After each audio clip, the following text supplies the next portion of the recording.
A morte do dólar é um dos temas mais debatidos na internet. Você tem uma série de times e campos que têm certeza do que vai acontecer, né? Seja a China usando o yuan para substituir o dólar e colocando isso em prática como nova moeda de reserva global.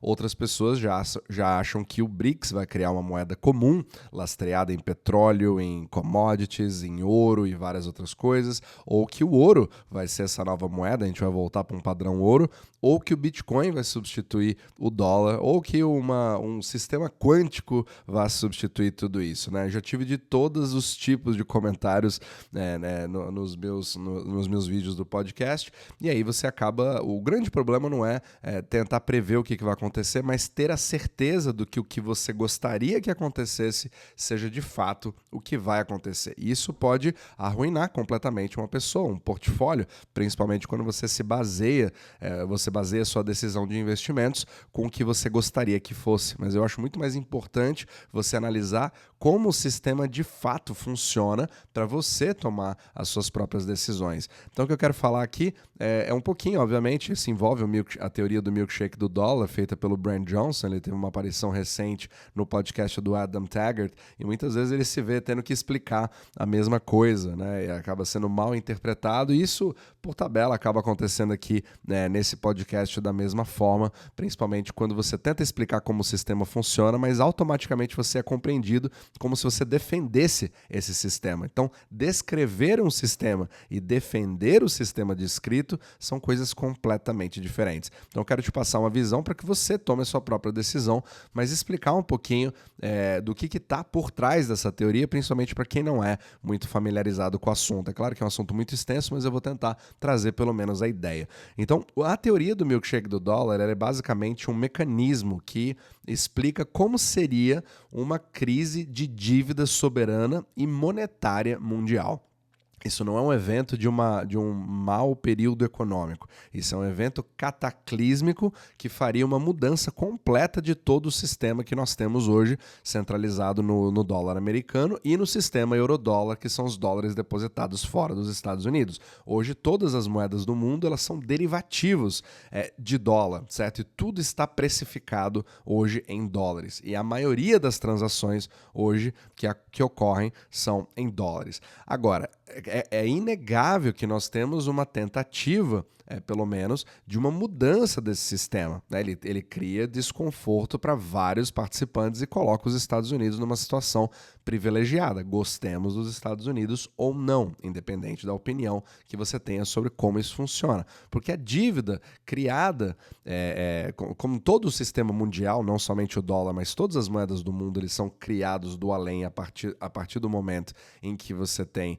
crédito, ou seja, esse dólar precisa ser emprestado para poder existir, e imediatamente, por definição, numa economia expansiva de crédito, você precisa criar mais moeda para poder arcar com os juros que foram gerados naquela dívida, porque o total que foi gerado, obviamente, não é suficiente para cobrir a dívida, já que você tem os juros que precisam ser pagos. Então, por definição, toda a demanda criada, né, em cima de uma moeda, ela é sempre maior do que a própria criação dela. Ou seja, quando você cria $1 milhão, a demanda por esses $1 milhão acaba sendo maior do que $1 milhão, porque eu preciso pagar esses juros, certo? E isso vai se expandindo ao longo do tempo, e o pagamento da dívida ou a inadimplência da dívida cria destruição de dinheiro, o que é deflacionário, o que destrói esse sistema, certo? Então esse é o maior perigo.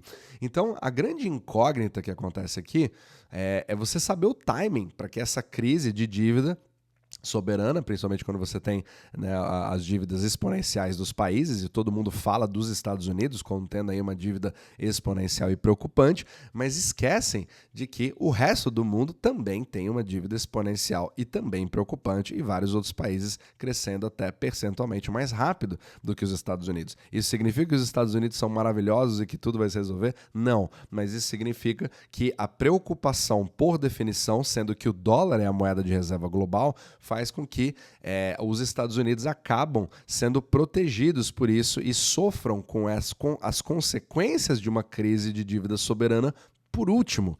E primeiro você acaba tendo problemas no resto do mundo para depois isso se refletir nos Estados Unidos. Mas a gente muda um pouco a ótica. Então, não somente isso, mas o timing para que toda essa crise ocorra e essa implosão aconteça para que um novo sistema substituto surja, porque não adianta você destruir o sistema vigente e sem substituir por algo muito melhor do que aquilo, ele está durando muito mais do que isso se previa. Então, o próprio Brent Johnson, ele achou que isso fosse ocorrer. Ele começou a prever isso mais em 2018 e ele achou que em 3 ou 4 anos isso já teria acontecido, essa crise, mas ela está durando muito mais tempo. E hoje, ao avaliar o que aconteceu, você pode ver que os mecanismos eles se desenvolvem ao longo do tempo e acabam conseguindo empurrar isso com a barriga, e existe um cenário onde isso pode provavelmente se perpetuar por mais 10 anos, mais 20, 30 anos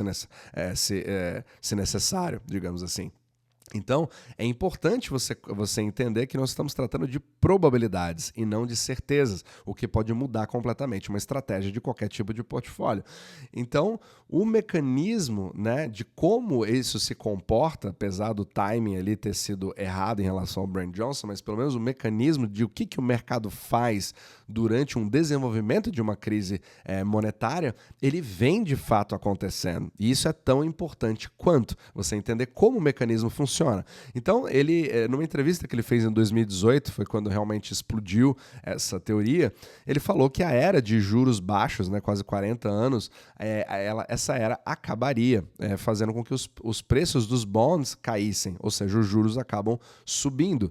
Fazendo esses juros subirem, isso acaba sendo bom para o dólar, porque isso ajuda, é um catalisador de você ter capital estrangeiro que vai preferir ficar estacionado nos Estados Unidos recebendo juros de títulos da dívida pública americana, já que você foge do risco cambial de uma moeda estrangeira, você fica no dólar e é muito bem pago por isso. E isso acaba fazendo um aumento da demanda por dólares ao redor do mundo, e isso faz o dólar subir em relação às outras moedas do mundo, certo? Então, é claro que isso é um jogo relativo, e talvez você fale, beleza, Renaud, o dólar pode até estar subindo em relação ao euro, em relação ao pound, em relação ao real, em relação ao iene, ao yuan e várias outras moedas, mas não adianta de nada, sendo que o dólar perdeu 25% do seu poder de compra de 2020 para cá, ele vem se derretendo e você precisa investir em ativos, né? Porque isso compra cada vez menos produtos e serviços. Eu até concordo com você. O problema é que é muito interessante a gente ver criar também uma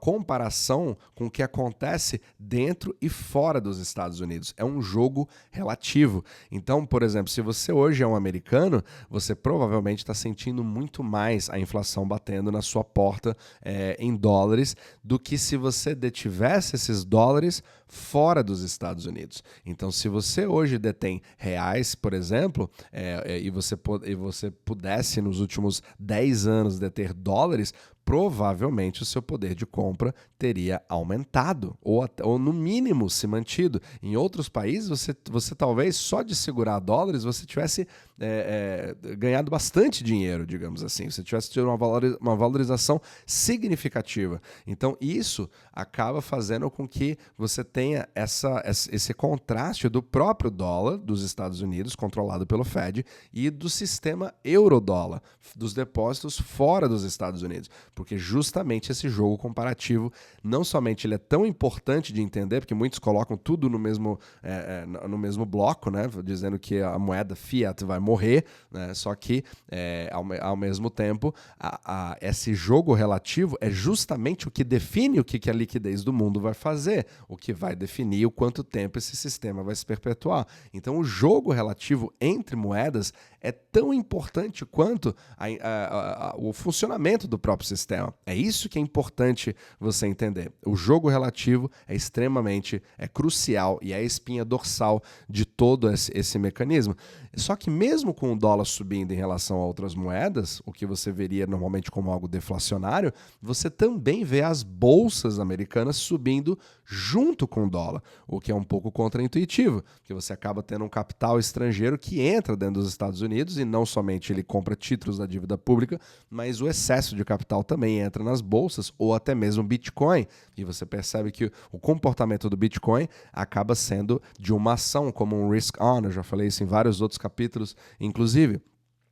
Inclusive é um excelente indicativo para você ver a liquidez do mundo. Quanto mais liquidez tem, mais busca tem, você acaba tendo essa compra junto.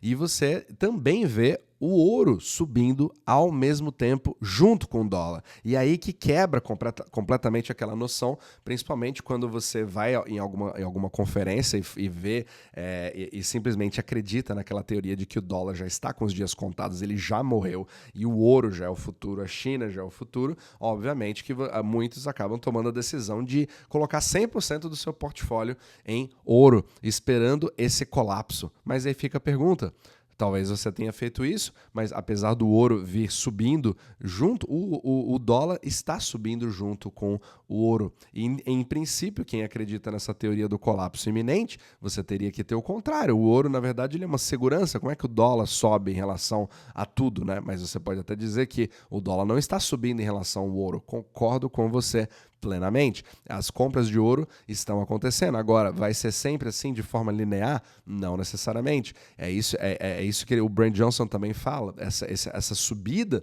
não acontece de forma linear. Porque muitas vezes você, por travamentos de liquidez, porque você precisa arcar com as dívidas existentes, você acaba liquidando ativos para gerar os dólares que hoje estão escassos, porque os bancos não estão emprestando o suficiente, criando um problema deflacionário na economia, fazendo o dólar valorizar mais ainda. E aí, quando você não tem os dólares suficientes para quitar essa dívida, você precisa liquidar ativos. E muitas vezes você liquida ações, inclusive ouro, fazendo com que o preço retraia de uma forma muito forte. Então, é um crescimento no longo prazo, mas com aqueles drawdowns super fortes, aquelas quedas muito fortes e perigosas no meio do caminho. Então, é muito importante você ter estratégias de longo prazo e estratégias de curto prazo. Se você se você agir no curto prazo, simplesmente colocando tudo numa estratégia de longo prazo, muitas vezes você pode ser liquidado enquanto você espera. É isso que cria tamanha complexidade em entender o que de fato é esse mecanismo da teoria do milkshake do dólar, certo? E aí você acaba vendo que, por conta disso, o mercado de capitais americano ele acaba tendo uma performance melhor do que o resto do mundo, o que deixa os Estados Unidos mais atrativos, o que faz com que o dólar se fortaleça mais ainda em relação às outras moedas do mundo. Percebe? Então todo esse jogo ele vai levando para um lado, depois para o outro, para um lado, depois para o outro, criando toda essa volatilidade que nós vemos hoje em dia. Só que o Brent Johnson achou que a pandemia fosse seu grande catalisador para que essa crise finalmente acontecesse. E isso, só que isso não aconteceu, certo? Ele acabou se enganando nesse aspecto.